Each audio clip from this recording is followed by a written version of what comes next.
Muy buenas, mis queridos amigos.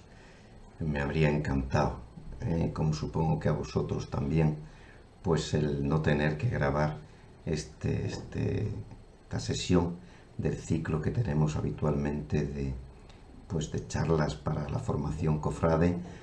Pero bueno, Dios sabe más y estamos todavía en esta situación en el mes de mayo en el que no podemos reunirnos y por eso hemos visto conveniente el grabar las sesiones en el mes de mayo además.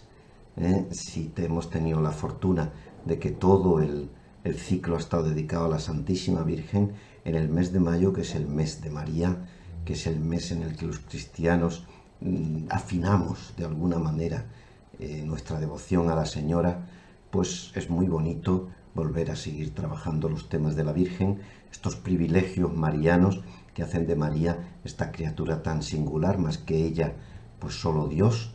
Y nos vamos a centrar en este mes en la Asunción y Realiza de María, y ojalá que en directo, ojalá que pueda ser delante de vosotros y no por medio de esta grabación, pues nos veremos la cooperación singularísima, extraordinaria, que María tiene a la redención. Los dogmas en la Iglesia. Es lo primero que vamos a ver, los dogmas en la Iglesia, para darnos cuenta de por qué la Iglesia decidió, en este caso el Papa Pío XII, el 1 de noviembre de 1950, proclamar este dogma, el último que la Iglesia ha aprobado. Un dogma se define por varios motivos. En primer lugar, el primer motivo es refrendar una doctrina firmemente creída. En este caso es especialmente manifiesto pues a partir del dogma de la Inmaculada Concepción que veíamos en la sesión anterior y que había sido propuesto por el Papa Pío IX en el siglo XIX. Si María ha estado libre del pecado original, pues lógicamente, puesto que el pecado original, la muerte es consecuencia del pecado original, también estaría libre de la corrupción de la carne en el sepulcro. Es decir, de que muriendo o no muriendo María, porque como veremos ambas posibilidades no están todavía definidas en el dogma católico y no sé si se definirán en algún momento, pues muriendo o no muriendo María, en ningún caso se corrompió su carne en el sepulcro. ¿Por qué? Porque ella no tenía pecado original y al no tener pecado original no tenía por qué vivir las consecuencias de la muerte. En el caso de la Asunción, además, las condiciones tecnológicas del siglo XX han mejorado mucho más todavía en estos últimos años, en el inicio del siglo XXI, pero ya las condiciones tecnológicas del siglo XX permitieron hacer una consulta a los obispos sobre la conveniencia de la formulación del dogma. De tal manera que antes de promulgarlo, el Papa Pío IX preguntó a todos y a cada uno de los obispos si les parecía conveniente esta promulgación. Bueno, pues para que veáis la profundísima unidad y lo manifiesta que era esta doctrina creída por el conjunto de la Iglesia Católica desde el extremo de Norteamérica hasta el extremo contrario de Oceanía, bueno, pues se recibieron 1.181 respuestas, de las cuales solo 6 de 1.181 manifestaron alguna reserva, no sobre la verdad, porque ninguna de las 6 pensaba que la Virgen no había subido a los cielos, sino sobre el carácter revelado del dogma y si era necesario hacerlo en ese momento. Con lo cual, la unanimidad era prácticamente total. Nos imaginamos una decisión política en España en la que de 1.181 personas a las que se les pregunta, solo 6 ponen alguna duda con respecto a ello. Es una unanimidad completa. Por tanto, en primer lugar, se desarrolla y tenéis de 1.181 6 respuestas, ¿no? ¿por qué se promulga un dogma? Pues un dogma se promulga para reforzar dogmáticamente una tesis que no se deriva directamente de la Sagrada Escritura, que no aparece en ella de forma directa. En la Iglesia Católica, unida a la Sagrada Escritura, está la Sagrada Tradición. Como dice la Constitución Apostólica, la Constitución Dogmática Dei Verbum del Concilio Vaticano II, pues es tan fuente como ella de verdad. Y la capacidad del magisterio, y especialmente como en este caso del magisterio extraordinario y singular del Papa, pues le capacita para poder extraer las consecuencias de la Sagrada Escritura. Aunque la Asunción no aparece como tal en la Sagrada Escritura, pues ha sido refrendada por la Sagrada Tradición, por los padres de la Iglesia. Hemos ido mencionando a los padres de la Iglesia en estas sesiones y en las anteriores, ¿verdad? Pero lo vuelvo a definir para que se nos aclare: los padres de la Iglesia, aquellos cristianos de los primeros siglos que por su santidad de vida, su pureza de doctrina, pues consolidaron y ayudaron a consolidar en momentos algunos de bastante dificultad, pues los dogmas cristianos. Y tanto la tradición como los padres deducen de los textos bíblicos sobre María, esta asunción. Hay un tercer motivo por el que se promulga un dogma. Se promulga, pues, para afirmar una verdad puesta en duda en una época concreta. Si recordamos la maternidad divina de María, cuando lo vimos, pues es promulgada por el Concilio de Éfeso, no porque los cristianos no hubieran confesado reiteradamente antes del Concilio de Éfeso que la Virgen era Madre de Dios, sino porque justamente en ese momento Nestorio pues puso en duda esta condición de la Virgen, que era Madre de Cristo, Cristótocos, recordaréis, pero no Theótocos. Y la Iglesia, los padres reunidos en el Concilio de Éfeso, pues manifiestamente dijeron que no, que puesto que Cristo es una persona, aunque tenga dos naturalezas, todas las cuestiones de las dos naturalezas se refieren a la persona, y la persona es el Verbo, el Hijo de Dios. Y por tanto, según la carne, según la naturaleza humana, María es Madre de Dios, porque es Madre de Jesucristo, que es la segunda persona de la Santísima Trinidad. En este caso, no se trata tanto de que de alguna corriente herética haya negado la asunción de la Virgen, como que se ha dado una serie de circunstancias en el pensamiento en general y en la teología en particular que hacían muy conveniente la promulgación de este dogma. Y la hacen muy conveniente en nuestros tiempos, y en nuestro tiempo de falta de esperanza en el que nos encontramos, pues después de tantas semanas en las que estamos confinados y con cierta dificultad, sin posibilidad de salir, en muchos casos sin posibilidad de ejercer nuestro empleo, etcétera, etcétera. En el pensamiento en general nos encontramos con una época profundamente nihilista, en la que se están perdiendo las esperanzas que se habían puesto en el proceso ilustrado, y que a este proceso, al querer fundamentar las esperanzas humanas de un modo secularizado, negando la trascendencia divina, pues había llevado a la humanidad lo contrario de lo que esperaba. No a una esperanza cimentada sobre el propio hombre, porque la esperanza cimentada sobre el propio hombre tiene poca valía, tiene poca fuerza, sino a una pérdida global de la esperanza. En ese contexto que había afectado indiscutiblemente y que sigue afectando, porque nos afecta también a nosotros los cristianos, vivimos en un mundo nihilista, en un mundo en el que no se nos habla con frecuencia de esta trascendencia, de esta esperanza, de esta presencia de Dios entre nosotros, que desde la encarnación pues ha compartido con el hombre su existencia. Pues la afirmación de que María ya ha logrado la plenitud de la bienaventuranza, no solo en su alma, sino también incluso en su cuerpo, porque esta es la diferencia entre María y el resto de los santos, por eso hablamos de la asunción de su cuerpo, en cuerpo y alma. Los santos pues están en el cielo, pero están en el cielo solo en cuanto a su alma, y que por tanto María nos precede en algo que lograremos los demás seres humanos al final de los tiempos. Esto debe servir de cimiento sobrenatural para la esperanza. Si esto pasaba con el pensamiento en general, pues pasa más todavía con la teología, que en particular por influencia del protestantismo había pasado a negar la escatología intermedia. Se habla de 3 momentos en la escatología. Nuestra situación actual, en la que hemos nacido, estamos viviendo aquí en la tierra y que termina con la muerte.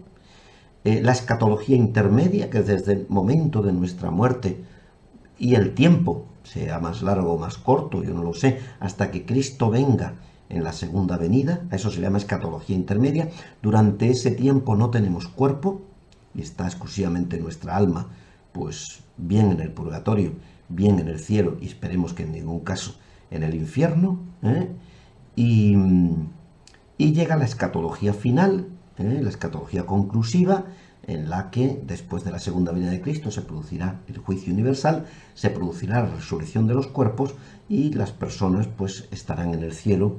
Y insisto, esperemos que no, pues la misericordia de Dios ojalá sea así, aunque muchos lo merecemos, no haya nadie en el infierno. Bien,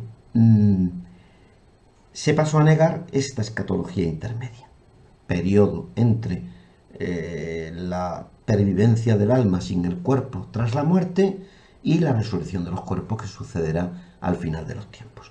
Al afirmar que hoy y ahora María es ya bienaventurada en su alma, se recuerda que ni las almas han resucitado ya, lo que se convirtió en una especie de error muy frecuente en estos años en la escatología, ni están en un periodo latente hasta el final de los tiempos, otro error bastante frecuente, sino que las almas subsisten en Dios, ¿verdad? Y están esperando, anhelando este momento final en el que se reintegren con su propio cuerpo. Vamos al segundo punto. Hemos visto en este primer punto los dogmas de la Iglesia y qué sentido tiene dentro de los dogmas de la Iglesia el dogma de la de la Asunción de la Santísima Virgen. Y vamos a ver en segundo lugar cómo este dogma está muy profundamente relacionado con los demás privilegios marianos. Como siempre, y lo hemos repetido en estas sesiones, las enseñanzas sobre María no se remiten a ella, sino que son enseñanzas sobre el poder redentor de Cristo, sobre el poder redentor de Cristo. Es a través de ese poder redentor como aparece la presencia de María, ese poder redentor de Cristo que ha vencido a la muerte, y enseñanzas también sobre la suerte del ser humano, cuál va a ser su futuro y en el que nos antecede nuestra Madre, la Santísima Virgen. Un ser humano que es llamado a una plenitud más allá de esta vida. Y en tercer lugar, enseñanzas sobre Cristo, enseñanzas sobre el ser humano. En tercer lugar, enseñanzas sobre la realidad de la Iglesia, pues todo lo que se dice de María se dice de la Iglesia y viceversa. ¿Qué afirma el dogma? Pues pongo el elemento central del dogma aquí para que lo podamos ver. Dice: pronunciamos, declaramos, definimos ser dogma divinamente revelado que la Inmaculada Madre de Dios, siempre Virgen María, cumplido el curso de su vida terrena, fue asunta en cuerpo y alma al cielo. Para que veáis que esta doctrina no ha quedado invalidada por el Concilio Vaticano II, sino todo lo contrario. El concilio siempre reafirma las doctrinas que hasta ese momento se habían pronunciado, bien en otros concilios, bien en las exposiciones ex cátedra del Santo Padre. En Lumen Gentium 59 se nos dice: la Virgen Inmaculada, preservada, inmune de toda mancha de pecado original, terminado el curso de su vida en la tierra, fue llevada en cuerpo y alma a los cielos. ¿Qué podemos destacar aquí? Bueno, en primer lugar, que hay una profunda relación entre este dogma y los dogmas anteriores, como la Inmaculada Concepción, como la maternidad divina, como la concepción de la siempre Virgen, porque es ella la Inmaculada, la Madre de Dios, la siempre Virgen, la que es asunta al cielo. Ahora estudiaremos cada una de estas relaciones. En segundo lugar, se dice expresamente, cumplido el curso de su vida terrena. Fijaros que dice el texto, reiterándolo, de Lumen Gentium 59, terminado el curso de su vida en la tierra. ¿Vale? ¿Por qué se dice esto de esta forma expresa? Porque el Papa evitó pronunciarse sobre si la Virgen murió, lo que se llama hipótesis mortalista, o si no murió, lo que se conoce como hipótesis inmortalista. La glorificación de María en cuerpo y alma supone la incorrupción y la inmortalidad, tanto si hubiese sobrevenido sin una muerte previa, como si tuviese ese acontecimiento después de la muerte. En ninguno de los dos casos sufrió la más mínima corrupción. Y si el alma se separó del cuerpo porque falleció, te digo que un cristiano puede defender cualquiera de las dos posiciones, ahora las explicaremos un poquito más, pues fue para volver a unirse con el cuerpo. Así que el Papa deja abierta la cuestión, no la zanja, de tal modo que tanto unos como otros pueden defender, dentro de este contexto de la Asunción de la Virgen, pueden defender cada uno su postura. Es perfectamente defendible dentro de la fe, tanto la tesis mortalista como la inmortalista, aunque ciertamente Pío XII hace referencia en algunas ocasiones a la muerte de María. En la teología católica caben las dos posiciones, la posición inmortalista, que es más reciente, que parte de que es indemostrable su muerte y se centra en el silencio de los primeros siglos sobre la muerte de María, así como las dudas de algunos padres como San Epifanio sobre su muerte.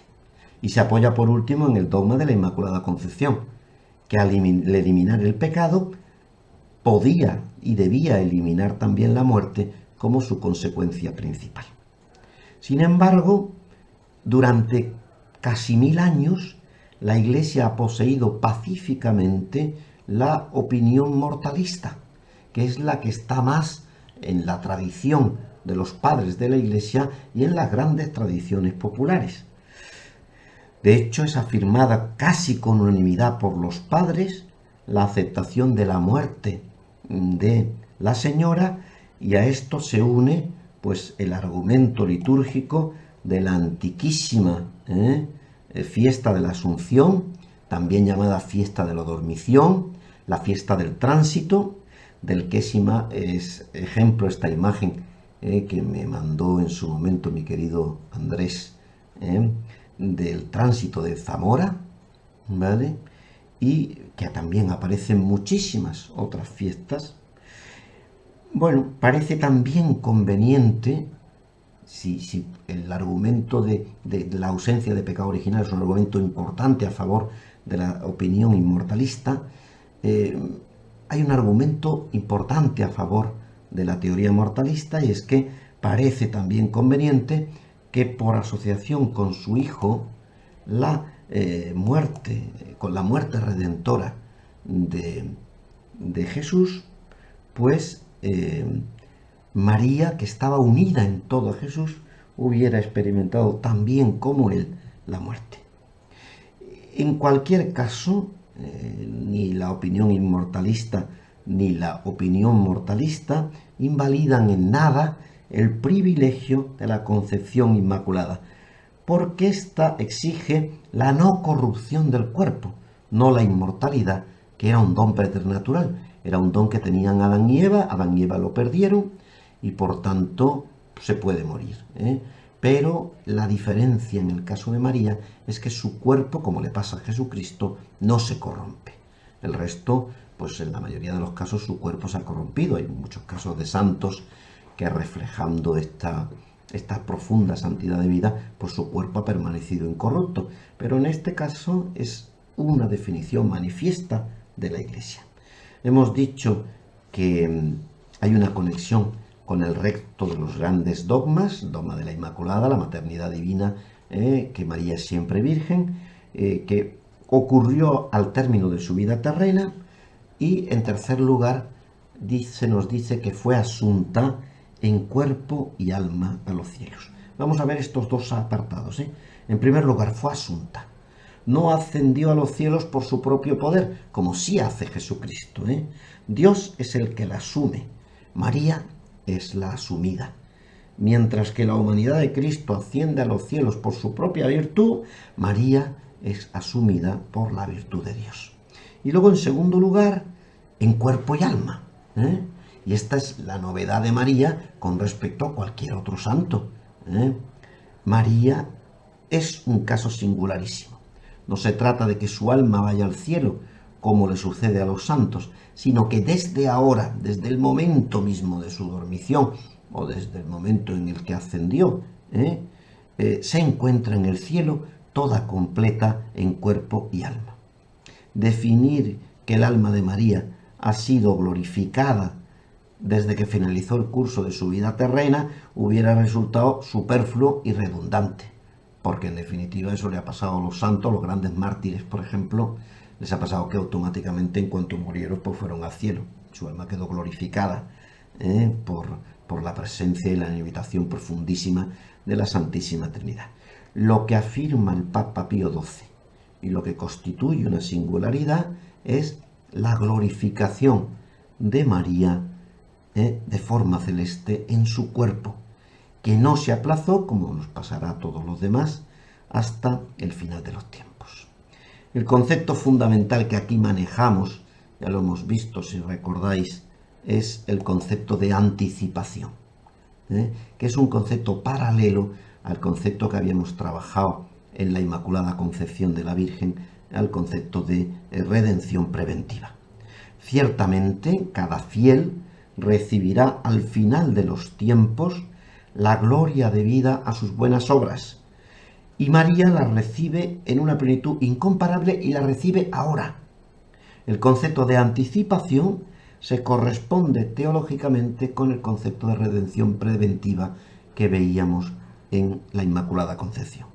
La Asunción consiste, por tanto, en una singular anticipación respecto a la resurrección final de los justos. En este sentido, el documento de la Congregación de la Doctrina de la Fe de 1979, que se llama Recentiores Episcoporum Synodi, referido a la escatología, declara inaceptable cualquier explicación teológica del más allá que prive al dogma de la Asunción de lo que tiene de único. O sea, hubo algunos autores que se les ocurrió decir, bueno, pues ya en la hora de Dios los bienaventurados han resucitado todos en su cuerpo. Bueno, pues en combinación con el ahora del mundo, esto no es posible. El único caso en el que esto ha ocurrido, bien porque lo haya ocurrido después de su muerte, bien porque haya ocurrido al final de su vida, aquí terrena, es el caso de María. Decíamos antes, ¿y qué relación tiene con los otros dogmas marianos? Pues tiene una relación profundísima. En primer lugar, con la Inmaculada Concepción. Inmaculada Concepción porque es por esta integridad de María con respecto al pecado, que no ha sufrido las consecuencias del pecado original, por el que no debe sufrir la corrupción debida a la muerte. Precisamente por estar preservada libre de toda mancha de pecado original, María no puede permanecer como los demás hombres en el estado de muerte hasta el fin del mundo. ¿Vale? Por eso María, por esta concepción inmaculada y preservada de cualquier pecado y singularmente del pecado original, pues no se corrompe en el sepulcro si es que estuvo en el sepulcro. En segundo lugar, relación con la maternidad divina, que es una prerrogativa más de Cristo, como buen hijo que no habría permitido, lógicamente, ya hablamos de esto al hablar de la Inmaculada Concepción, cómo va a permitir Jesús, teniendo ese poder, que lo tenía, de permitir que su madre tuviera una convivencia con el pecado. ¿vale? Pues no lo permitió. Pues de la misma manera, ¿cómo iba a permitir que el cuerpo de su madre, cuerpo santificado por su presencia, hubiese sufrido la tristeza terrible de la corrupción? No habríamos todos, ya sabéis que no hace mucho falleció mi madre, y bueno, todos posiblemente muchos tenéis ese mismo recuerdo grato y a la vez doloroso, ¿verdad? Tremendamente doloroso. Bueno, si hubiéramos podido preservar a nuestra madre de la corrupción del sepulcro, ¿cómo no íbamos a hacerlo? Pues Cristo podía, y por tanto, como buen hijo, obró de esa manera. Del mismo modo que Cristo sufre la muerte en el Calvario, y María le asiste muriendo espiritualmente con él, pues también María vence con Cristo por los méritos infinitos de su Hijo. Es siempre por los méritos extraordinarios de Cristo en aras a la profunda participación que María tiene en la redención. Tenemos que entender el sufrimiento del Calvario como una verdadera muerte en vida de María, que está, como se verá en el tema final, completa y absolutamente unida a su Hijo. La participación de la Madre en la misión de su Hijo y su asociación al sacrificio redentor exige una continuidad después de la muerte. Hoy precisamente suelo hacer un pequeño rato de meditación de un pasaje del Nuevo Testamento todos los días, y hoy me tocaba precisamente el relato en el que el sabio Simeón, este anciano Simeón, le dice a María que una espada traspasará su alma, ¿vale? No en ese momento, sino cuando Cristo en la cruz se convierta en signo de contradicción, en el que se desvelará qué es lo que hay en el interior de cada uno. Bueno, pues María sufre esa terrible agonía en la cruz. La Asunción es el punto, dice San Juan Pablo II, el punto de llegada de la lucha que comprometió el amor generoso de María en la redención de la humanidad, y es fruto de su participación única, absolutamente única, en la victoria de la cruz. Relación, por tanto, con la Inmaculada Concepción, relación con la maternidad divina y relación también muy clara con la virginidad de María, que es incorrupción en vida, a la que le corresponde muy claramente pues la incorrupción al término de la vida. Ambas están profundamente relacionadas.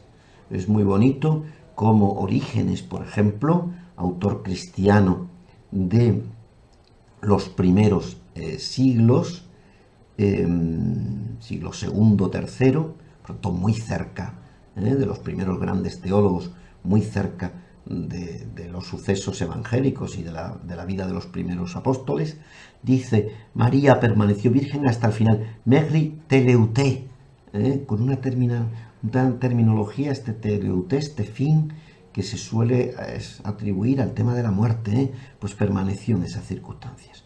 Y del mismo modo, pues ha interpretado insinuaciones en ciertos pasajes de otro padre bastante antiguo, como es San Efrén de Siria, muy amante de la Santísima Virgen, que dice en otro sugerente texto: murió y no se rompió el sello de su virginidad.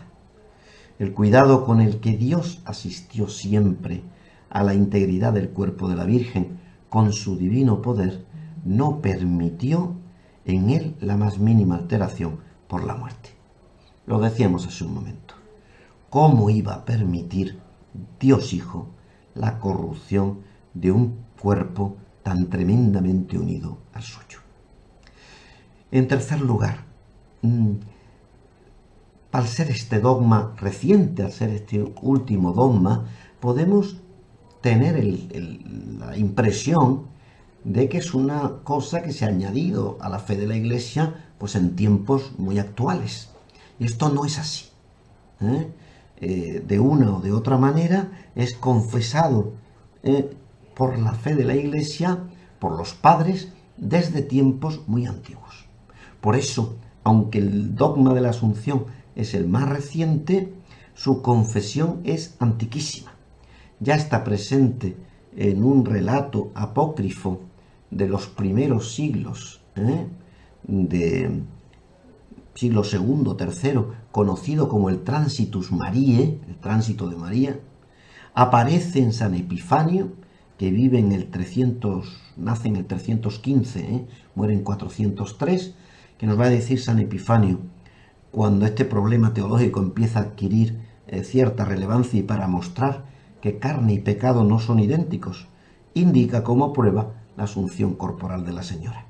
¿Cómo va a ser acusada una carne que no admitió aquellos pecados antes mencionados?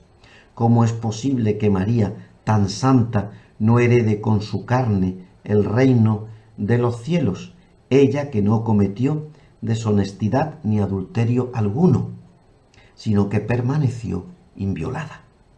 Encontramos referencias en San Gregorio de Tours, en San Modesto de Jerusalén, y a partir de aquí ya los testimonios se suceden como algo muy normal. San Germán de Constantinopla pondrá en boca de Jesús esta frase, dice: es necesario que donde yo esté, estés tú también, madre inseparable de tu Hijo. San Andrés de Creta y sobre todo San Juan Damasceno, el último gran padre oriental, van a mantener esta afirmación. Las iglesias orientales la han defendido siempre, la Asunción de la Virgen, como una verdad de fe.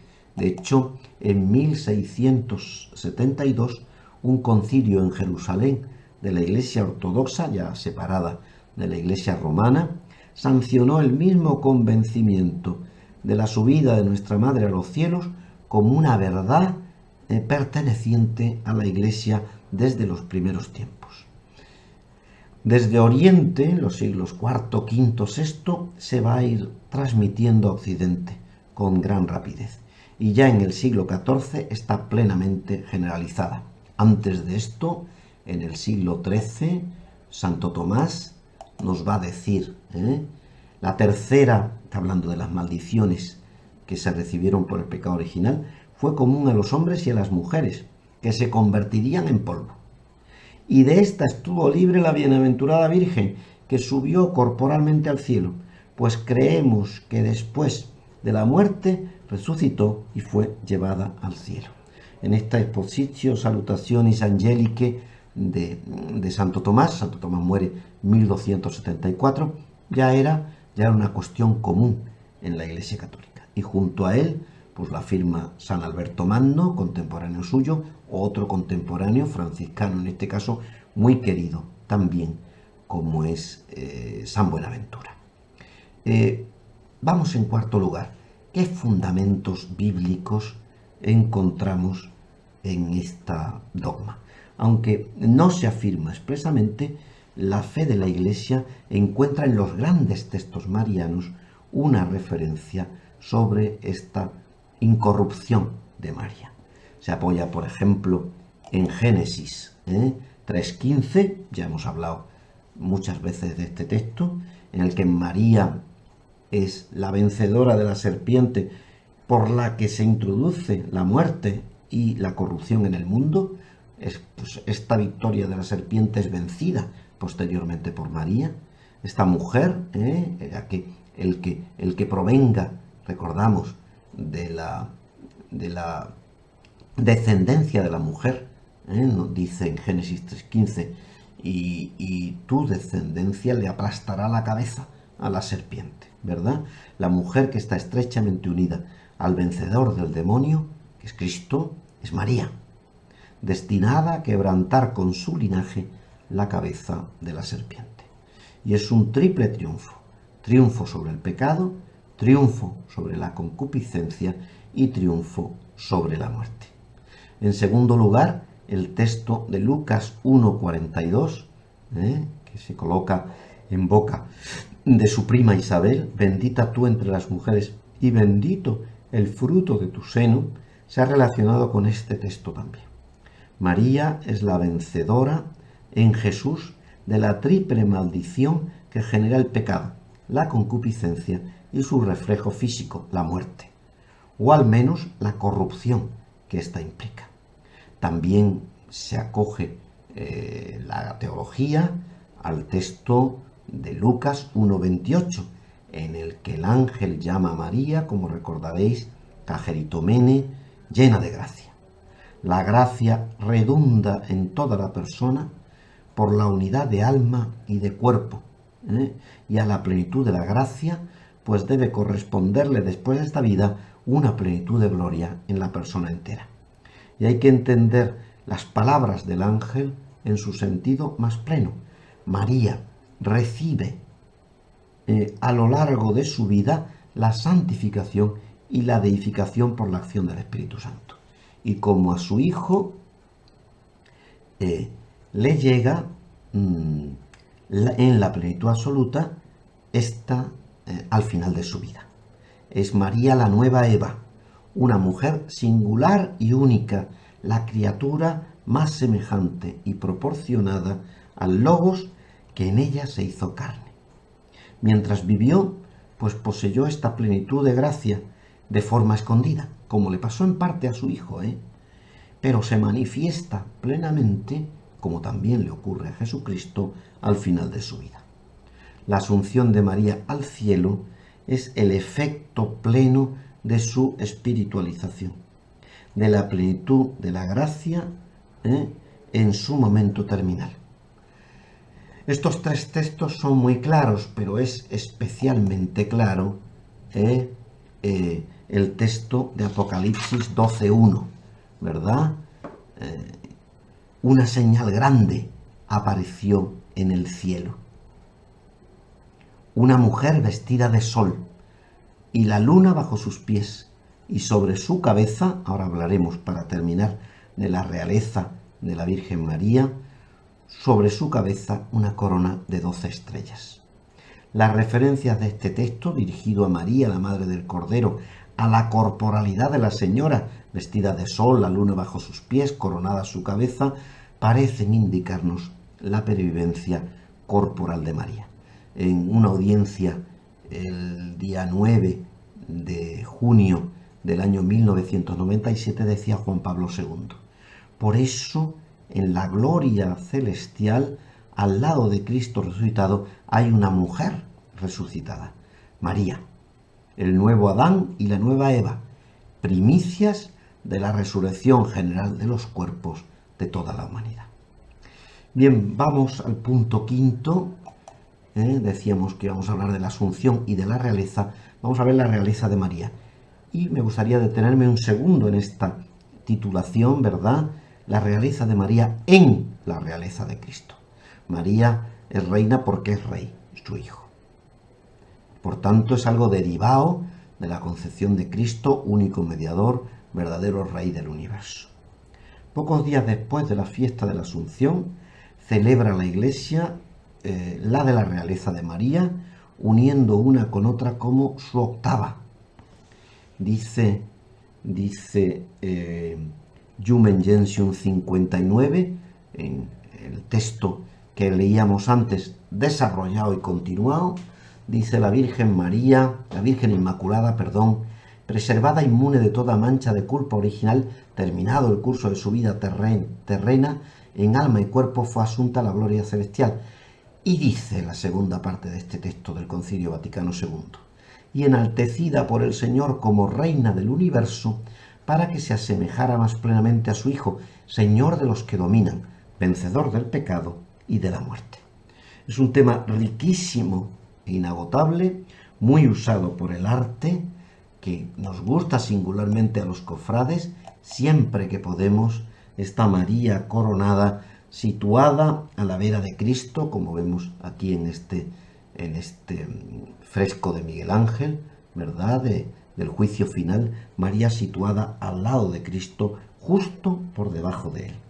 María es asociada al nuevo Adán, Cristo, formando con él una sola cosa.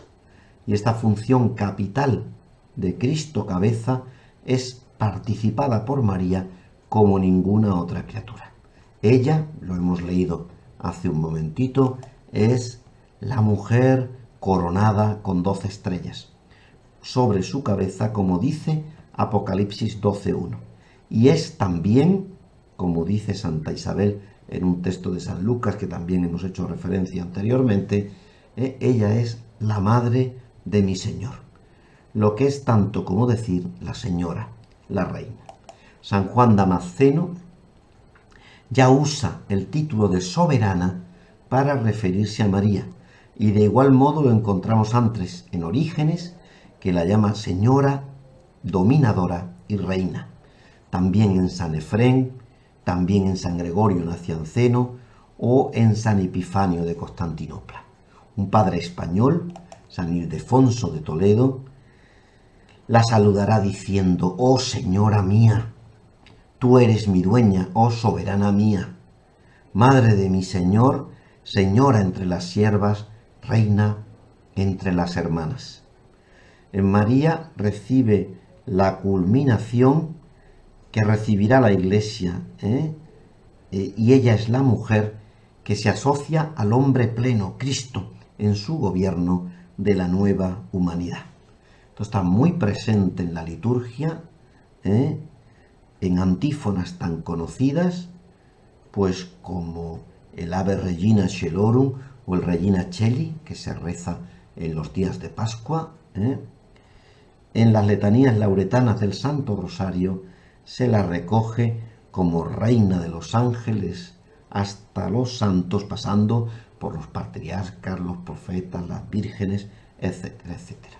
Y de hecho conforma el quinto misterio del Santo Rosario. Es frecuente la coronación de imágenes por el Papa y por los obispos diocesanos.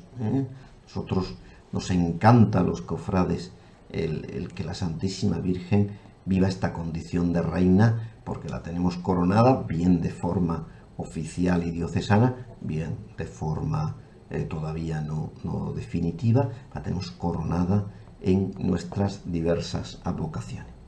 El magisterio ha afirmado el reinado de María desde Sixto IV, con la bula Cum Praecelsa, en la que se refiere a la Virgen como reina que siempre intercede junto al rey que ha engendrado. Benedicto XIV, en la bula Gloriosa Domine, llama a la Virgen María reina del cielo y de la tierra, afirmando, y lo tenéis ahí, que el sumo rey le ha confiado a ella, en cierto modo, su propio imperio. Tanto Pío XII como el texto que ya hemos mencionado, el Lumen Gentium, así lo mencionan. Es reina no sólo como Madre de Dios, sino por su singular cooperación en el reinado espiritual de su Hijo. Vemos, si recordáis, ¿verdad?, esta escena en las bodas de Caná, cómo actúa María. Piensa y presiente la llegada de la hora de su Hijo, discurre y sugiere y obtiene lo que pide. Así actúa con nosotros. Decía San Juan Pablo II en el Rosarium Virginis Mariae, con su mirada penetrante es capaz de leer en lo íntimo de Jesús hasta percibir sus secretos escondidos y presentir sus decisiones. Vamos terminando. Su poder es un poder grandísimo, pero es un poder delegado, el de un corazón dulcísimo, el de una madre. Su poder es el de la oración, y esto la hace todopoderosa en Cristo.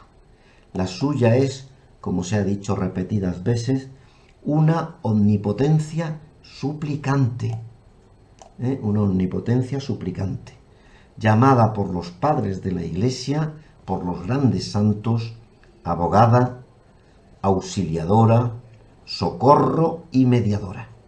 María, que reina sirviendo y que sirve reinando.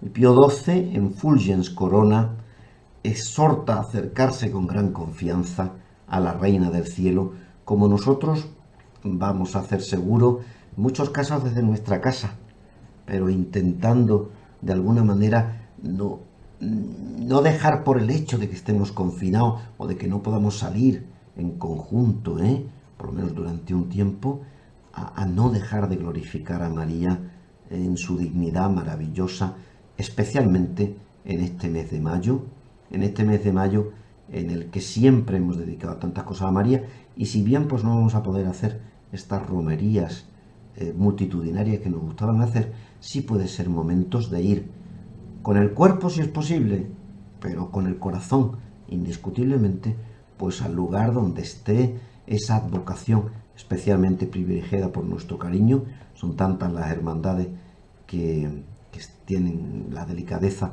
de estar conmigo en estas sesiones, que cada uno tiene su especial advocación que privilegia con su cariño.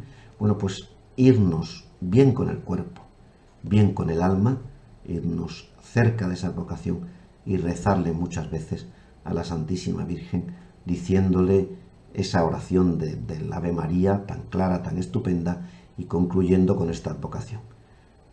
Santa María, Reina del cielo y de la tierra, asunta al cielo por el poder de su Hijo, ruega por nosotros. Muchas gracias.